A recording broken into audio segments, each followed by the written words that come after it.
Hi guys, this is Kuya Jovert again, and dahil pag wala akong ginagawa guys, nagbibenta ako ng mga items, pero huwag yung minamalit yung mga items na ibibenta ko dito dahil itong mga items na to ay pag-aari ng mga sikat na Hollywood star. Baka sabihin nyo, na natin. Guys, ang tuwalyang to, ay gamit to ni Will Smith, nung shooting nila yung, ano ba yun, yung may kalaban dyan, zombie, I Am Legend, Ito, puti to, nung shooting niya. So, ito, puro dugo to. Binigay niya sa akin pagkatapos niya mag-taping. Nakaabang ako rin sa may bus niya. Sabi niya sa akin, Bert, yun na lang, Tagalog yun Binibenta ko mura. Ito nakasulat dito. Ito, nakasulat to, may ano to, may dedication dito. Ito, hindi ko na ipapakita sa inyo, ako na lang. Sabi ito, Bert, ingatan mo please. May dugo yan. Ketchup pero dugo. Siyempre taping Okay?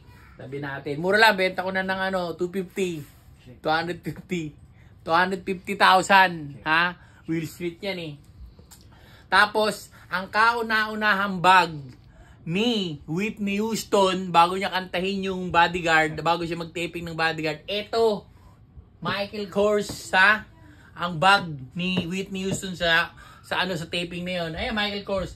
May ibang chemical na halo ang special 5. Kung okay lang raw sa inyo. Kala nyo Check. So ito, yung bag ni Whitney Houston, bebenta na lang namin ng 300,000 kasi si Kevin Costner hindi na niya. Yung nasa loob nito yung brief ni Kevin Costner Hanes. Yung mga brief niya Hanes. Tapos itong bag na to guys, ito yung gamit ni Celine Dion bago niya kantahin yung ano ba yung kanta ni Celine Dion, yung Be My Lady. Bago niya ibigay kay Martin Rivera yun. Ito yung bag niya. Nung 5 years pa lang siyang singer, ito yung bag ni Celine Dion. Lalagyan ng baon, tuwalya, kasi hindi na siya umuwi. Kaya ngayon may full moon Tapos ito, bag ni Beyonce, bago siya naging recording star.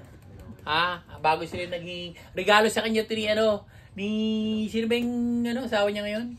Si Jay-Z. Ayan ito, pangalan ng bag niya, JC. JC. Ibigay ni JC, pangalan ng bag niya. Mura lang to. Palitan niyo na lang ng isang sakong bigas. Tapos, ito naman, ito mahal to. Kay kay Annabel Rama to Ito yung pinalo niya sa reporter sa ulo Ito, mahal to. Ito, may tatakpan ng mukha nung pinalo niya reporter Kay Annabel Rama to, mahal to. So, ito naman, yung bag nung pinalo ni Annabel Rama. Ito yung pinalangga niya. So, hindi niyo pwedeng bilhin to kung wala to. May sentimental value to Yung bag na pinampalo, tsaka yung pinalo. Ito, dito tumama pinananggaan niya to So, package po to, binibenta ko ng 250 na lang.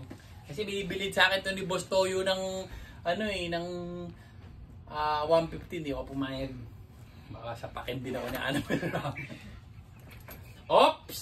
Ang pinakamahal na bag sa buong mundo. Guys, mahal pa to sa Hermes. Ito ang Hermeses. Yung tatay niya, bago siya Hermes, ito. Guys, alam nyo ba, yung Hermes, balat ng lang yun, yung balat ng mga crocodile. Guys, balat ito ng tuko. Ilang tuko to? 3,000 na tuko.